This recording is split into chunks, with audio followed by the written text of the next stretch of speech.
Ari nagidyaho. Kalain mo ba naman? Unit na yung lumapit sa akin. Zuki Raider 150F. Ay nga pala ito na may 16K odo lang naman. At isa pa, maganda din yung presyo na binigay niya sa akin. Kaya anong ginawa ko? Mas binarat ko pa siya Kunting panlalambang lang sa kapwa. Joke lang yan na. Baka may magalit na naman dyan sa comment section. Di naman kami magdi-deal or magmi-meet up kung hindi kami pumayag sa isang presyo. Dito nga pala sa personal, okay naman yung unit, maganda, 16K odo, nga pala totoo, talaga legit. Okay naman plaka, chinek ko, wala namang leaking, maganda naman lahat, walang usok, walang lagitik. All goods naman siya. Doon sa binarat ko na presyo sa kanya, mas trinay ko pa na mas baratin pa siya, no? Pero mukhang nakakaawa kasi sir, kasi parang nakukonsensya din ako minsan ba, yung binarat ko nga siya sa chat.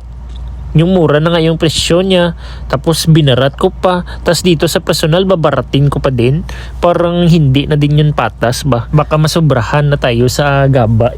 Kaya kung ano yung pinag-usapan namin na presyo ni sir sa chat, yun na lang talaga yung binayad ko. Isipin ko pa sana na uy baka mabarat ko pa ito, pero okay lang, 16K odo lang man yan Kaya dito nagduko-duko na ako. Tiningnan ko talaga 3-4 na beses kung may leaking ba talaga, may mga konting mga ano ba yan sa baba, pero all goods naman. Ginamitan ko na si sir ng mga pangmalakasan ng mga buy and sell na step na pangbabarat, pero konti na lang sana, mapush ko na sana siya na minusan pa ng 2,000 yung presyo, pero parang naawa na kaya hindi na lang ako tumawad.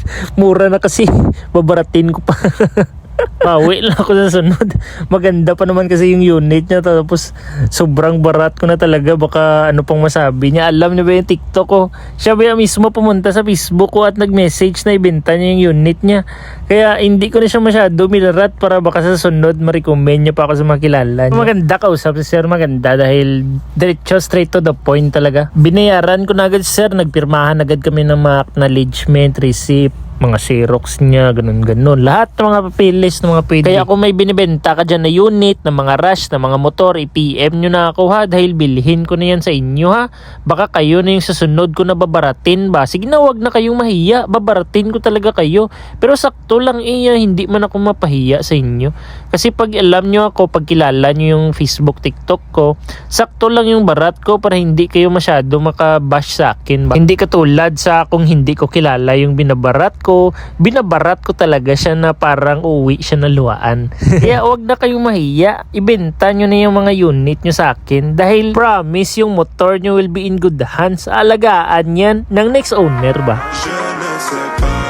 Don't copy my flow, no. Just